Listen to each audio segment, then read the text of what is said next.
ఏమైంది బావా? అవును, క్విక్కర్కి ఏమైంది? ఏమైంది వాడికి?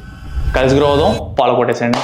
సో క్వికర్ ఒకప్పుడు మార్కెట్లో సెకండ్ లీడర్. OLX తర్వాత సెకండ్ హ్యాండ్ అన్ని ప్లేస్లు కొనడానికి క్వికర్ చాలా హైగా గ్రో అయింది. కానీ ఇప్పుడు ఫెయిల్ అయింది. మనం రీసెంట్ గా చూస్తే వాళ్ళు లాస్ట్ ఫైనాన్షియల్స్ లో లాస్ లో బుక్ చేస్తున్నారు 25 crores, 30 crores, 40 crores అని. అండ్ దెన్ వాళ్ళ వాల్యుయేషన్ వచ్చేసి చాలా అలా డిక్లైన్ అవుతూ వస్తుంది. దీనికి one of the main reason ఏంటి తెలుసా? Lack of focus. వీళ్ళు స్టార్టింగ్ లో సెకండ్ హ్యాండ్ ప్రొడక్ట్స్ కోసం OLX తో కాంపీట్ చేయడం లాంచ్ చేశారు. కానీ దాని తర్వాత అన్ని ట్రై చేద్దాం అనుకుని క్వికర్ జాబ్స్ లాంచ్ చేశారు, క్వికర్ కార్స్ లాంచ్ చేశారు, క్వికర్ ఫైనాన్షియల్ సర్వీసెస్ లాంచ్ చేశారు, క్వికర్ ఈజీ లాంచ్ చేశారు, క్వికర్ ప్రాపర్టీస్ కోసం క్వికర్ హౌసెస్ లాంచ్ చేశారు. ఇలా అన్నిట్లో వేలు పెట్టడం వల్ల ఏది కరెక్ట్ గా కాన్సన్ట్రేట్ చేయలేకపోయారు. దీనివల్ల చాలా త్వరగానే ఫెయిల్ అయ్యారు. వీళ్ళకి ఫేమ్ ఎంత త్వరగా వచ్చిందో అంత త్వరగానే ఫెయిల్ అయ్యారు. సో బేసికలీ క్వికరుడు జాగ్ ఆఫ్ ఆల్ ట్రేడ్స్ అవుతాం అనుకున్నాడు, కానీ మాస్టర్ ఆఫ్ నన్ అయిపోయాడు. ఇలా మరిన్ని కంటెంట్ కోసం ఫాలో కొట్టండి, ఎందుకంటే ఫాలో కొట్టకపోతే మళ్ళీ మన కాంటెంట్ చూడలేరు.